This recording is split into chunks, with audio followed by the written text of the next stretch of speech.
ಹೊನ್ನಾವರ ತಾಲೂಕಿನ ಶರಾವತಿ ನದಿಯಲ್ಲಿ ವರ್ಷವಿಡೀ ಅಕ್ರಮ ಮರಳುಗಾರಿಕೆ ನಡೆಯುತ್ತಿರುವುದಕ್ಕೆ ಸಾರ್ವಜನಿಕರು ಹಾಗೂ ಮೀನುಗಾರರು ಆಕ್ರೋಶ ವ್ಯಕ್ತಪಡಿಸಿ ಮನವಿ ಕೂಡ ನೀಡಿದ್ದರು.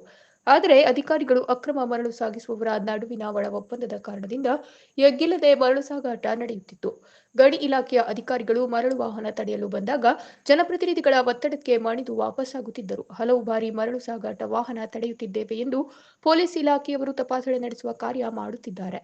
ಇದೀಗ ಕಾಸರಕೋಡು ಗ್ರಾಮ ಪಂಚಾಯತ್ ವ್ಯಾಪ್ತಿಯಲ್ಲಿ ಟಿಪ್ಪರ್ ವಾಹನವೊಂದು ಶರಾವತಿ ನದಿ ತೀರದಲ್ಲಿ ಮರಳು ತುಂಬುವಾಗ ಹೊಳೆಯಲ್ಲಿ ಬಿದ್ದಿದೆ. ಕಳೆದ 3 ದಿನದಿಂದ ಹೊನ್ನಾವರದಲ್ಲಿ ಸುರಿಯುತ್ತಿರುವ ಮಳೆಯ ಕಾರಣದಿಂದ ನದಿಯ ಸಮೀಪದ ಭಾಗವು ತೇವಗೊಂಡು ಕುಸಿದಿದೆ. ವಾಹನದಲ್ಲಿ ಮರಳು ಸಮೇತ ನದಿಯಲ್ಲಿ ಬಿದ್ದಿದ್ದು, ಅದೃಷ್ಟವಶಾತ್ ಚಾಲಕ ಪ್ರಾಣಾಪಾಯದಿಂದ ಪಾರಾಗಿದ್ದಾರೆ. ಕ್ರೇನ್ ಮೂಲಕ ಟಿಪ್ಪರ್ ಮೇಲಕ್ಕೆ ಎತ್ತುತ್ತಿರುವ ವಿಡಿಯೋ ಸಾಮಾಜಿಕ ಜಾಲತಾಣದಲ್ಲಿ ಹರಿಬಿಟ್ಟಿರುವುದರಿಂದ ಇದೀಗ ಅಕ್ರಮ ಮರಳು ಸಾಗಾಟ ನಡೆಸುವವರಿಗೆ ಇರುಸು ಮುರುಸಾಗಿದೆ. ಪೊಲೀಸ್ ಹಾಗೂ ಕಂದಾಯ ಇಲಾಖೆಯ ಅಧಿಕಾರಿಗಳು ಸಾಕ್ಷಿ ಸಮೇತ ಮರಳು ಸಾಗಾಟದ ವಿಡಿಯೋ ಆಧರಿಸಿ ಪ್ರಕರಣ ದಾಖಲಿಸುತ್ತಾರಾ ಅಥವಾ ಜನಪ್ರತಿನಿಧಿಗಳ ಒತ್ತಡಕ್ಕೆ ಮಣಿದು ಪ್ರಕರಣ ದಾಖಲು ಮಾಡದೆ ಮುಚ್ಚಿ ಹಾಕುತ್ತಾರಾ ಎನ್ನುವುದು ಕಾದು ನೋಡಬೇಕಿದೆ.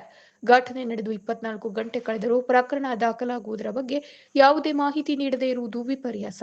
ಎಷ್ಟರ ಮಟ್ಟಿಗೆ ಇಲಾಖೆಗಳು ಶಾಮೀಲಾಗಿದೆ ಎನ್ನುವ ಅನುಮಾನ ಕೇಳಿಬರುತ್ತಿದೆ.